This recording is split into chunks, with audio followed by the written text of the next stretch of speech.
Vous êtes toujours sur le 90.5, nous sommes en direct du site de la Pierre d'Horta.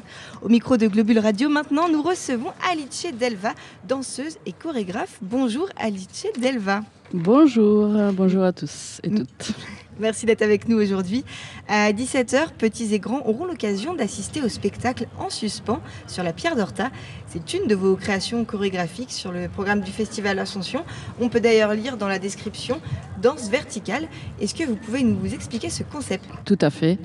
Bonjour, déjà merci de m'avoir invité. Danse verticale, c'est une discipline assez récente, assez développée en France et consiste dans l'utilisation de baudriers d'escalade et du coup toute la technique de l'escalade, travaux sur corde, du coup accès en hauteur aussi, travail sur bâtiment pour évoluer sur des surfaces verticales comme des bâtiments, des arbres, des pierres, comme dans ce cas-là. Voilà, du coup la danse verticale c'est un mélange entre technique des grimpes, du coup accès vertical et danse contemporaine. Voilà, dans ce cas-là. Et c'est votre compagnie qui l'a créée ? Non, c'est pas ma compagnie qui l'a créé. Il y a plusieurs grimpeurs en France qui l'ont créé, notamment Antoine Ménestrel, Fabrice Guillot. Il y en a beaucoup en France et à l'étranger, en Italie, dont je suis originaire. Et voilà, mais nous, du coup, on essaie de développer quand même la discipline dans d'autres manières, on pourrait dire. Et donc, En suspens, c'est un extrait, une adaptation d'Ancrage, un spectacle chorégraphique pour les espaces naturels. Pouvez-vous nous en dire un peu plus sur le thème et la narration de ce spectacle ? Tout à fait. Ancrage, c'est un projet chorégraphique qui naît en 2021 sur les Dolomites italiennes, notamment, pendant la période du Covid, dans laquelle on s'est senti un peu enfermé, un peu coupé du monde. J'étais en ces moments sur les Dolomites italiennes, dans la Val di Fiemme.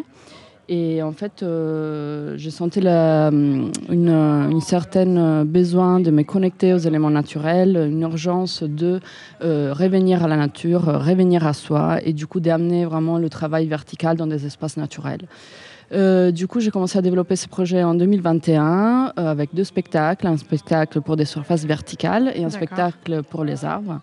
Et ici, grâce à la rencontre avec Romaine, on a pu développer une adaptation d'Ancrage en suspens, dans lequel on se suspend sur la Pierre d'Horta.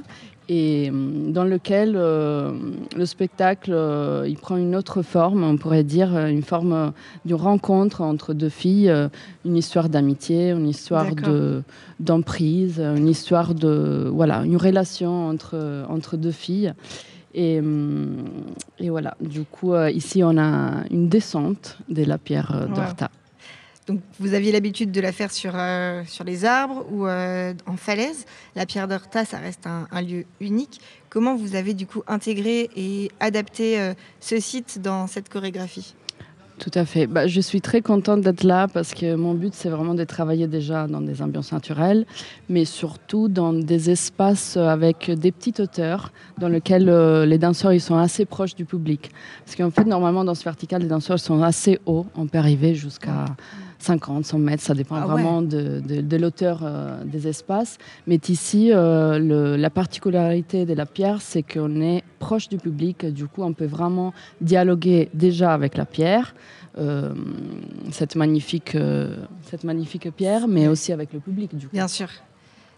D'ailleurs, quel impact du coup vous voulez provoquer ? Quelle expérience vous recherchez à provoquer chez le public ? Voilà, après, chaque personne va lire un peu la narration du spectacle dans une manière différente, selon son expérience, son caractère. Mais mon but, c'est vraiment d'amener le public déjà en nature et de transmettre des émotions aux personnes et de transmettre surtout cette envie d'être en contact avec les éléments naturels, plutôt dans une relation horizontale. Qui est verticale, voilà. Notamment dans le spectacle, on est au-dessus de la pierre dans la première partie, et après on a cette phase de descente. Du coup, plutôt qu'aller vers le haut, on essaie d'aller vers le bas. Voilà, c'est une ascension à l'inverse. Du coup, l'importance de parler aussi des descentes et pas juste du fait de gravir des sommets, d'aller vers le haut, de chercher des zéros. D'accord. Voilà.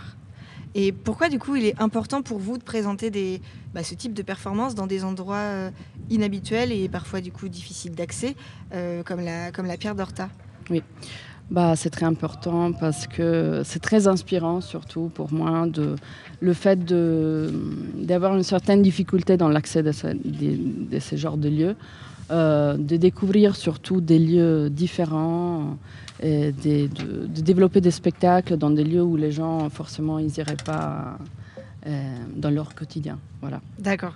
Et en tant que chorégraphe, est-ce qu'il y a une autre difficulté supplémentaire à justement proposer ces chorégraphies sur ces lieux? Comment vous choisissez les mouvements et les gestes que vous utilisez du coup dans vos performances? Tout à fait. Déjà, il faut avoir une double formation, du coup, soit en grimpe, soit en danse verticale et après en danse contemporaine aussi. Après, le fait d'être en nature, ça m'amène plutôt dans... je suis très inspirée par les éléments naturels, du coup la roche, la pierre, les arbres. Et j'ai une approche d'une gestuelle assez, on pourrait dire, honnête, animale. Voilà. Je me fais inspirer vraiment pour l'environnement naturel autour de moi. Et voilà. Justement, quel rôle joue l'environnement naturel, les montagnes, les falaises dans l'inspiration? Vous partez du coup d'un lieu et après vous créez ou c'est l'inverse? Oui, en fait, en danse verticale, normalement, les spectacles sont assez spécifiques au lieu, dans le sens qu'on a des chorégraphies de base qu'on développe dans des lieux, mais après, ils s'adaptent selon les espaces. Oui, comme la pierre d'Horta. Comme la pierre d'Horta, mais là, on a vraiment fait un travail de création et adaptation en situ. Le spectacle est né en Italie, comme je disais, sur les surfaces des Dolomites. Mais après, chaque fois que je retrouve un espace, je rajoute des éléments. Et du coup, Ancrage, c'est vraiment un projet chorégraphique. Chaque fois, on rajoute des petites couches au niveau chorégraphique selon les lieux. Et notamment aussi dans la partie de création musicale, on a fait tout un travail de captation des sons en milieu naturel qui après ils ont été retravaillés par un créateur sonore, Nicolas Atlan. Voilà. Justement, j'allais vous demander quel rôle joue la musique et les éléments sonores et les éléments naturels dans la création d'une atmosphère immersive pour vos spectacles. En particulier dans des lieux, dans des espaces naturels. Est-ce que vous jouez du coup avec les sons de la nature ou c'est full musique? Alors, ça dépend des spectacles. Ça dépend des spectacles en fait. Dans Ancrage, on a fait tout un travail de captation des sons en nature qui après ont été retravaillés par un compositeur de musique électronique. D'accord. Du coup, on a un mélange entre toute une partie un peu de ambiance sonore avec des éléments naturels et après ça transitionne sur une partie plus musique électronique mais quand même avec une base on garde toujours la même base des sons naturels. D'accord. Et du coup votre compagnie est connue pour relever des défis techniques dans ces environnements complexes. Est-ce que vous pouvez nous partager un défi spécifique que vous avez rencontré lors de la préparation de ce spectacle et comment vous l'avez surmonté? Oui. Le défi spécifique de ce spectacle, c'est que je connaissais pas vraiment très bien l'espace. Du coup, je suis arrivée. C'est la première fois que. C'est la première fois que je découvre l'espace. Et du coup, normalement, on a quelques jours de préparation, une semaine de création avant un spectacle. Cette fois-ci, on a eu un peu moins de temps. Voilà. Le défi spécifique, c'est surtout l'adaptation des appuis du corps, du coup, dans le mouvement, à la surface de la pierre, parce que la pierre, dans ce cas-là, c'est assez glissante. D'accord. Et du coup, vraiment, le fait d'adapter la chorégraphie à la surface, la transition de la partie horizontale à la partie verticale, comment on s'adapte aux surfaces de la pierre pour passer à la verticalité, parce qu'en fait, c'est pas vraiment donné. Et voilà. Mais avec Romaine, on a pu trouver les solutions à ce petit défi. Voilà. Et justement, du coup, il n'y a pas un seul spectacle qui se ressemble finalement. On a des bases de chorégraphiques, mais après, oui, tout à fait. Chaque fois, on doit adapter le spectacle selon le lieu par rapport à la longueur des cordes, parce que en danse verticale, on a des timings différents par rapport à la longueur des cordes. Du coup, les chorégraphies changent totalement selon les lieux. D'accord. Et enfin, est-ce que vous pouvez nous raconter un peu les projets de votre compagnie Parlez un peu de vous. Oui. Alors, je suis danseuse contemporaine, chorégraphe et danseuse verticale à la base, basée en région parisienne, mais je suis italienne, je viens de Vérone. Et ma compagnie s'appelle la compagnie ADE et on travaille dans différents projets chorégraphiques, notamment Ancrage, dans lequel on a déjà parlé. Après, on a un autre projet de solo chorégraphique qui s'appelle Edge, dans lequel j'ai travaillé dans un autre milieu assez complexe en Italie, au milieu d'un fleuve qui s'appelle le fleuve de Vérone, la DJ.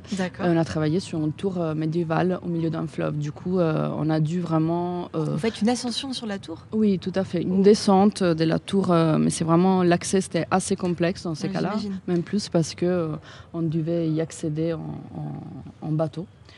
Du coup, pas évident. Et on a d'autres spectacles dans la compagnie. Quiz, qui c'est un spectacle en création avec un créateur de vidéo mapping en Italie. Voilà, on a plusieurs spectacles en cours, mais vraiment le but de la compagnie, c'est de créer des performances hybrides entre danse contemporaine et danse verticale, de un peu déspectaculariser la danse verticale, de sortir un peu de ces côtés spectaculaires dans lequel on a des danseurs très hauts et on a des sauts, on a des pendules, des cordes. Voilà, on essaie vraiment de se rapprocher du public et d'amener les personnes dans des lieux insolites. Super. Et justement, dernière question, quelle est la raison pour vous, qu'est-ce qui pourrait motiver justement le public de Chamonix à venir assister à votre spectacle ? Pourquoi doit-on venir Pourquoi ici ? Déjà, il fait beau et c'est pas donné. C'est clair. Et voilà, déjà, on est dans un environnement vraiment magnifique parce que voilà, le verre, les arbres, la pierre, juste ça, en fait, je pense que c'est une bonne